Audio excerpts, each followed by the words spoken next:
Good evening, everyone. For WRCO News, I'm Todd Coppernall. The airwaves in Richland Center felt a little more historic today as Senator Sarah Kieski stopped by our studios to honor a monumental milestone in local broadcasting. Phil Nee, the beloved general manager and voice of WRCO, was honored for his remarkable 40-year career of dedicated service to the region.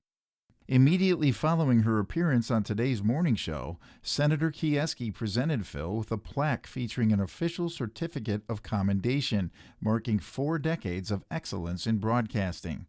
For 40 years, Phil has been a cornerstone of the Richland Center community, bringing music, local news, and essential conversations to listeners. Beyond his role as general manager, he remains a fixture in the lives of many through programs like Those Were the Days on Saturday evenings. His career has been defined by his efforts to uplift community members, educators, and local leaders, ensuring that WRCO remains a vital heartbeat for the area. As he celebrates this 40-year anniversary, the certificate from Senator Kieski serves as a formal thank you from a grateful community for his decades of dedication and his unique ability to connect people through the power of radio.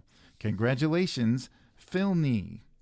Senators Tammy Baldwin and Jerry Moran, a Republican from Kansas, along with a group of colleagues, have introduced the Supporting Underserved and Strengthening Transparency, Accountability, and Integrity Now, or Sustain 340B Act. This bipartisan legislation seeks to reform the 340B drug pricing program, which provides discounted prescription drugs to healthcare providers serving vulnerable and underserved patients. The act aims to bring greater stability, clarity, and transparency to the program by establishing several key reforms. These include defining eligible patients and covered services, clarifying the use of contract pharmacies, and introducing new annual reporting requirements for covered entities. The legislation also proposes establishing a 340B data clearinghouse to prevent duplicate discounts and diversion, while requiring covered entities to adopt standardized financial assistance policies for patients at or below 200% of the federal poverty level. Furthermore, the bill strengthens program integrity by granting the Department of Health and Human Services authority to enforce compliance and establishes oversight procedures for child sites.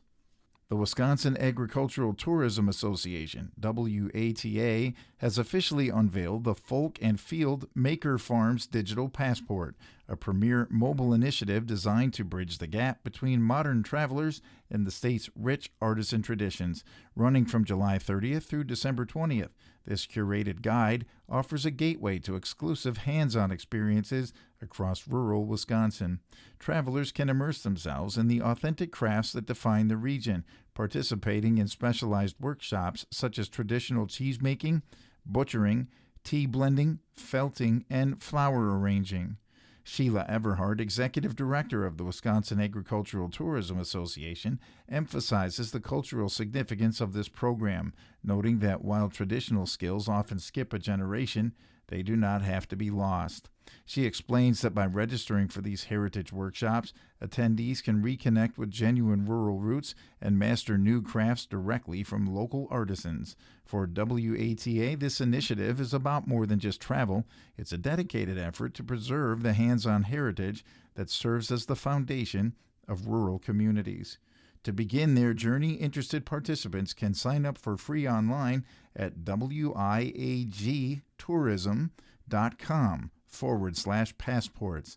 Once the pass is saved to a mobile device, planning a rural adventure becomes seamless. However, because each destination operates independently, WATA advises participants to contact the individual agricultural tourism sites directly to verify specific workshop dates, times, and any associated materials fees. Robin Kelvey and Noah Ryan of Park Ridge Organics in Fond du Lac exemplify the passion and perseverance required for small-scale farming, while simultaneously highlighting the precarious nature of health care for rural agricultural workers. With a combined experience of over 25 years, Robin and Noah understand the deep fulfillment that comes from growing local food for their community. However, their journey also reveals the difficult trade-offs between pursuing a calling and maintaining personal health security. Each year, Robin has a number of employees that assist with production, farm store management, deliveries, and more. This spring, Robin welcomed her brother-in-law, Noah, back to the farm as a full-time employee. In August of 2025, Noah was diagnosed with Hodgkin's lymphoma, an event Noah felt was a catalyst that pushed him back to the farm for the sake of his quality of life, even if it meant compromising the health insurance benefits that came with his public sector job.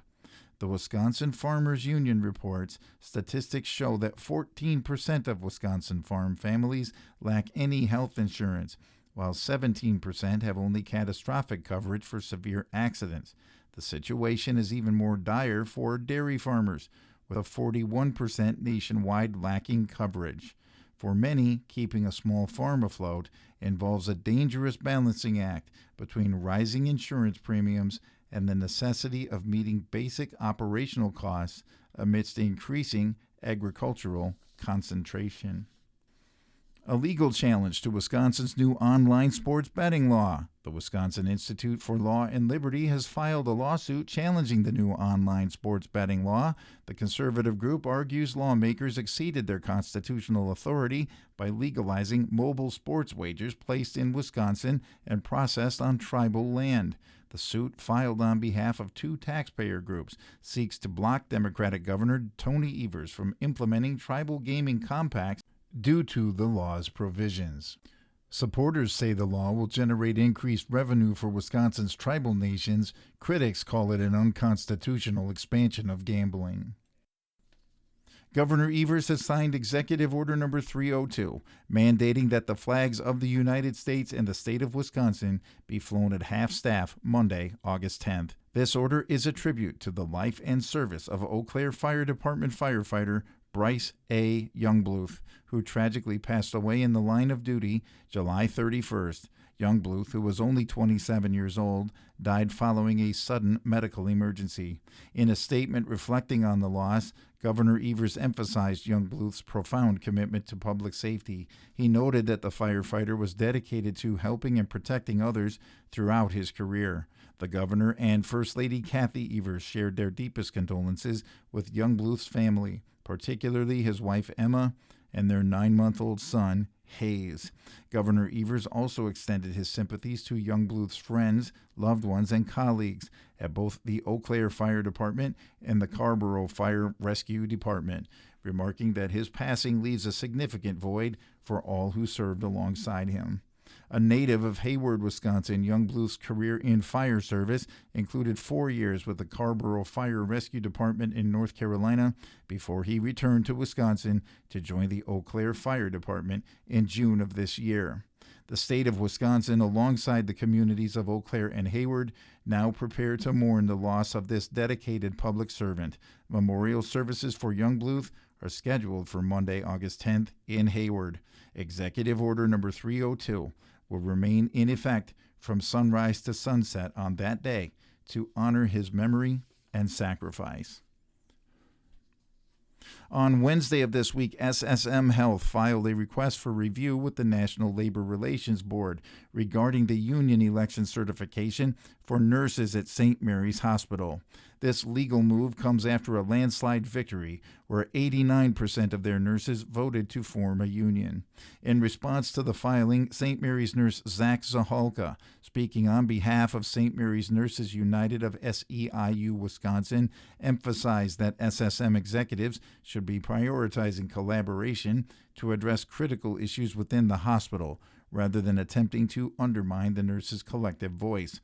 Zahalka highlighted that the hospital is currently facing a crisis characterized by extreme understaffing, burnout, and high turnover. He stated that the clear mandate provided by the lopsided election result should lead directly to the negotiating table to secure a contract focused on urgent improvements in staffing and retention.